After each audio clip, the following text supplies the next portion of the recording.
5, 4, So, ang gagawin natin, daming passion fruit na nakuha ko po 3 days. Ito yung tatawag ng passion fruit. So, ito yung passion fruit na sinasabi.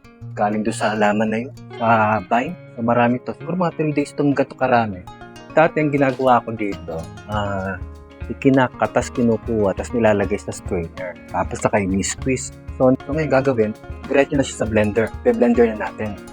So, ang gagawin muna, kakat siya dito, sa gitna, no?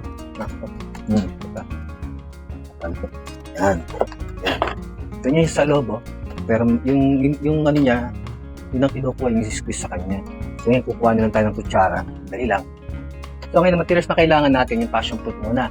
Ito passion fruit, kailangan ng knife, kutsara, tapos yung, papakita ko yung, ito yung binili kong ano pala. Ito yung binili kong bagong, multifunctional na blender. Pangalan niya, Dripor. Dripor siya. 850 watts to, 600 lang. Tapos, dalawang lalagyanan niya. Actually, yung talagang gusto kong bilhin, grinder para sa kape ko. Kaso, mas dalawa na siya, good for 2. Ito na, binili ko para makamura ko. So, ito yung mga kailangan natin. Tapos, kailangan natin yung mga passion fruit, no? Yan, yung mga passion fruit, ang dami. Ay sa mabulok. So, ito yun, gagawin na natin. So, kanina, kinat na natin. Ito yung nakat niya.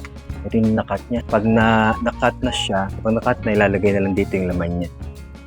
So, kasama na yung buto sa nilalagay. No? Yung benefits nitong passion fruit, bale, mayaman sa vitamin C, may vitamin E. Maganda rin sa puso kasi may potassium siya. Tapos maganda sa tiyan. Ito, advisable to sa mga may diabetes kasi mababa yung kanyang, yung sugar niya, index. Tanda na kayo kung nagkakat.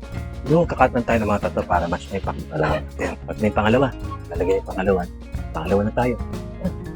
Yan, ganyan, dalawa. Pwede, hindi mga tatlo, siguro kailangan tatlo. Pa tayo ng isa na lang. Tatlo na, no? Tatlo na yung gawa natin. Para sigurado. Ganda. O yan. Nalagay na dyan. Pag nailagay na siya dyan, pwede natin takpan. Tapos yun na, i-grinder, yan na siya, i-blender na.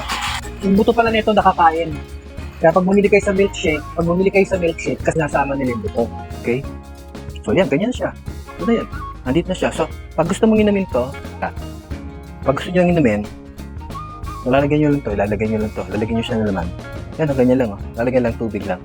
Huwag nyo na lalagyan ng asukal. Wala na sugar.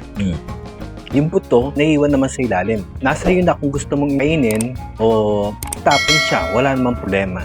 Pero sa mga nagmi-milkshake, sinasama nila na kaya ang mahal nito sa milkshake sa Manila. Ang mabilis, hindi na siya yung dating ginagawa na i-squeeze sa strainer. Mabilis na yung ganito. Thank you.